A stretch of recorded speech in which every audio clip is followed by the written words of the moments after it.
siya papadudot ay hindi ko magawa. Hindi siya maalis-alis sa isipan ko. Ang hirap papadudot, hindi siya palang mananakit ng sobra sa damdamin ko. Yung taong nagbigay ng kulay sa ako sa hinila niya ako sa loob ng hindi pa rin mapatid-patid ang mga luha ko. Bakit ako? Bakit hindi yung mga mayayaman na customer mo? Hindi ko sila mahal, ikaw ang mahal ko, sagot ko. Mahal din kita noon. Nasira lang ang tiwala ko sa iyo nung malaman ko na ganun pala ang trabaho mo.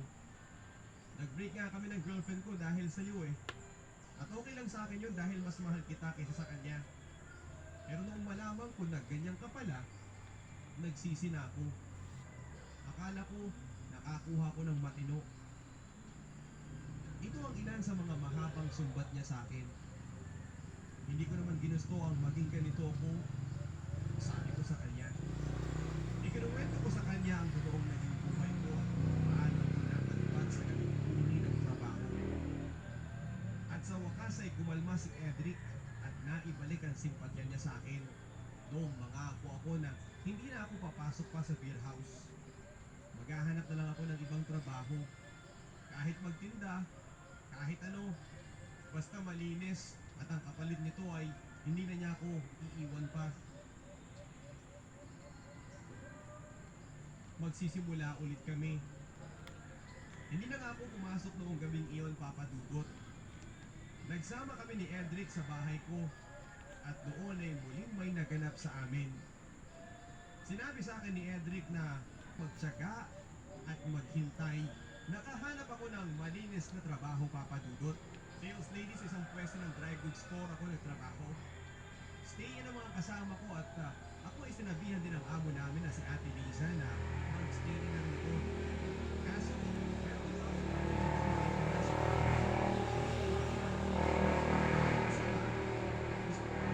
dahil ayoko pang makalayo kay Edric. Masyado kasing malayo ang bahay ni Ate Liza sa bahay ni Edric. Parang hindi kumpleto ang araw ko kapag hindi ko nakikita at nakakasama si Edric. Kahit patakas lang siya, pumupunta sa akin ay importante sa akin yun. Mga mumunting sandaling maipadama ko sa kanya kung gaano ko siya kamahal ay masaya na ako.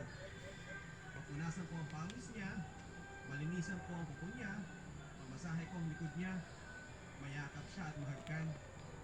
Lahat ng pagkakataon ay gusto ulit natapos ang 3 linggo. Kinakailangan ko ng ibenta ang mga kasangkapan ko sa bahay upang makalipat na sa bahay ni Ate Liza kung saan ako mag-i-stay in. Masakit para sa amin ni Edric na maghiwalay. Pero iyon ay bahagi ng aming plano na may relasyon na kami na higit pa sa magkaibigan. Nag-i-show girlfriend daw ako dahil maganda lamang ako at pinapakabol niya sa akin. Sabi ni Edric noon ay matagal nang nasa Maynila dahil yun. Natigil daw siya ng ilang taon kaya't noong second year college sila ay 24 na siya. Siya rin ang nagsasabi sa akin sa mga pinagkagawa ni Edric kaya't kung minsan ay hindi namin maiwasan ni Edric ang mag-away. Selos lang naman ang laging rason ng pag-aaway namin dahil guwapo nga si Edric at napiti ng mga babae. Pero pilit naman niyang pinatutunayan na ako lang ang kanyang minamahal. Inuunawa ko naman siya dahil siya nga ang lalaki at talagang malakas ang kanyang dating. Tinatigan ko na lang ang hindi naman niya pagbabago sa akin at ang hindi niya pagpalyang pagdalaw sa akin. Maging ang init ng kanyang katawan sa tuwing kami ay magkasama ay hindi nagbabago. Sinisikap lang namin mag-ingat lagi dahil hindi pa ako dapat magbuntis. Kaya lang papadudot ay sumapit ang isang pangyayaring lubos kong pinagsisisihan. Ang pagsama ko sa bahay ni Edric na siyang magbibigay ng napakatinding pagsubok ang aming relasyon. Birthday na nag-iisang kapatid ni Edric. Inanayahan niya kaming dumalo. Kumakain kami noong lumapit ang daddy ni Edric na noon ay galing pa ng Manila upang taluhan ang birthday ni Cindy. Nakainom na ang daddy ni Edric noon. Lumapit siya sa amin upang makipagkilala. Dapat lang daw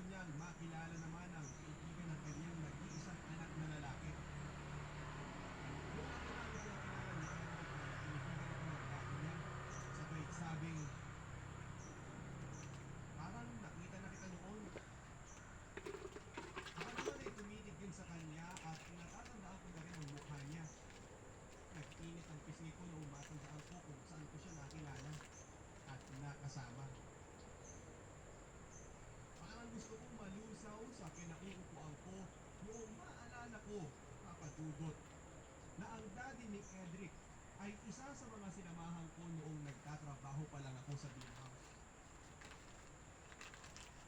Ah, siguro kamukha mo lang. Bawi ng daddy ni Edric sa pagngiti.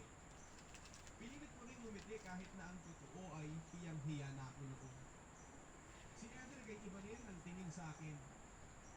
Noong kapitbahay ko kasi si Edric ay hindi ko nakikita ang daddy niya dahil nagtatrabaho na ito noon sa Maynila.